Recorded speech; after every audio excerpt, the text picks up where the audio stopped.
সেদিন বিকেলে আমরা চলে গিয়েছিলাম ভিক্টোরিয়া। হ্যাঁ, জানি জানি তোমরা বলবে ভিক্টোরিয়া তো আমি বহুবার গেছি। আমিও ভিক্টোরিয়া ছোটবেলা থেকে ৫-৭ বার গেছি। কিন্তু হলে কি হবে, ওই লাইট অ্যান্ড সাউন্ড শোটা শুরু হওয়ার পর থেকে না ভিক্টোরিয়াটা আমার যাওয়ার ইচ্ছাটা আরও বেশি বেড়ে গেছে।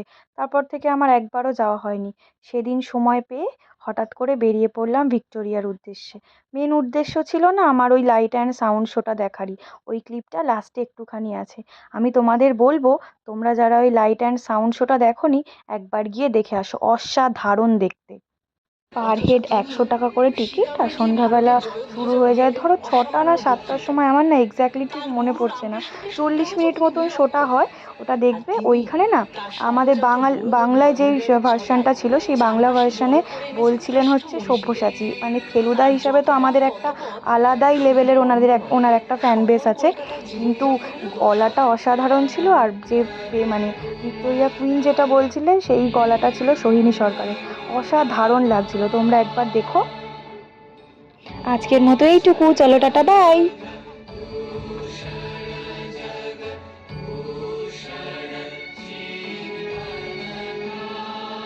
আরে রবীন্দ্রনাথ ঠাকুরকেও কম সইতে হয়নি। তার লেখা সব নাকি আবছা। আর তিনি শান্তিনিকেতন স্থাপন করেছেন হাবিজাবি উদ্দেশ্য নিয়ে। কিন্তু তার নোবেল প্রাইজ এখনো আমার অহংকারের প্রথম পংক্তি।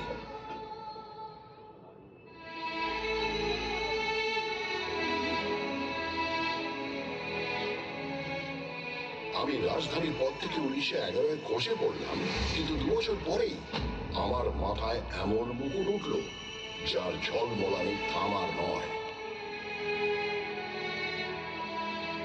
নোবেল কমিটি বলল, রবীন্দ্রনাথ ঠাকুরকে প্রাইজ দেওয়া হচ্ছে because of his profoundly sensitive, fresh and beautiful verse. প্রথম ভারতীয় নোবেল পেলেন।